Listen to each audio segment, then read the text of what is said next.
ये कहानी है एक छोटी सी लड़की ओलिविया की, जिसे गिटार बजाने का बहुत ही शौक था। लेकिन वो कितनी भी मेहनत करे दूसरे बच्चों की तरह अच्छा गिटार नहीं बजा पाती थी। सभी बच्चे उस पर हंसते थे, जिससे धीरे धीरे ओलिविया का आत्मविश्वास कम होने लगा। एक दिन ओलिविया स्कूल के स्टोर रूम से चॉक बॉक्स लेने के लिए जाती है। तभी उसकी नजर किसी चीज पर पड़ती है। वो देखती है एक टूटा फूटा गिटार किनारे पर पड़ा धूल खा रहा है। मानो कुछ तो खास था इस गिटार में। ओलिविया तुरंत इस गिटार की ओर खिंची चली आती है। ओलिविया इस गिटार को पाकर बहुत ही एक्साइटेड हो जाती है और अपनी मैम से पूछकर इस गिटार को अपने घर ले आती है।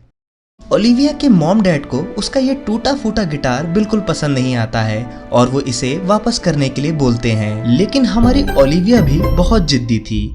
वो इस गिटार को वापस करने की जगह उल्टा ठीक करने में जुट जाती है और जैसे तैसे काफी दिनों की मेहनत के बाद ओलिविया इस गिटार को एकदम नए जैसा बना देती है।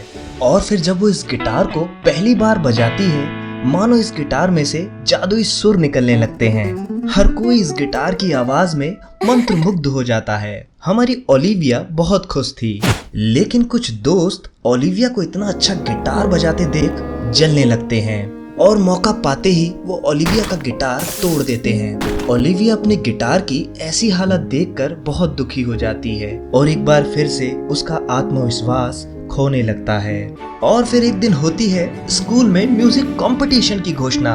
सभी बच्चे बढ़ चढ़कर पार्टिसिपेट करने के लिए अपना नाम देते हैं, लेकिन हमारी ओलिविया अपना नाम नहीं देती है क्योंकि अब उसके पास उसका जादुई गिटार नहीं था।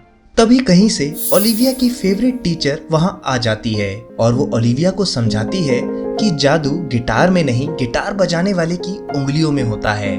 और ये बात ओलिविया के दिल को छू जाती है और वो अपना नाम कंपटीशन के लिए दे देती है। और फिर आता है कंपटीशन का दिन।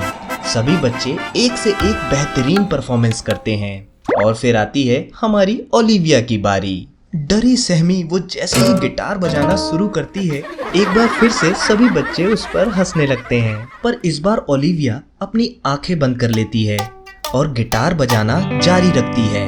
और तभी धीरे धीरे ओलिविया कुछ ऐसे सुर पकड़ती है कि सभी बच्चे शॉक में चले जाते हैं। ओलिविया को तो अपनी आंखों पर विश्वास ही नहीं होता है, क्या वाकई में वो इतने अच्छे सुर लगा रही है। और फिर धीरे धीरे पूरा स्कूल उसके गिटार की मधुर ध्वनि में खो सा जाता है और फिर इस तरह ओलिविया इस कंपटीशन को जीत जाती है।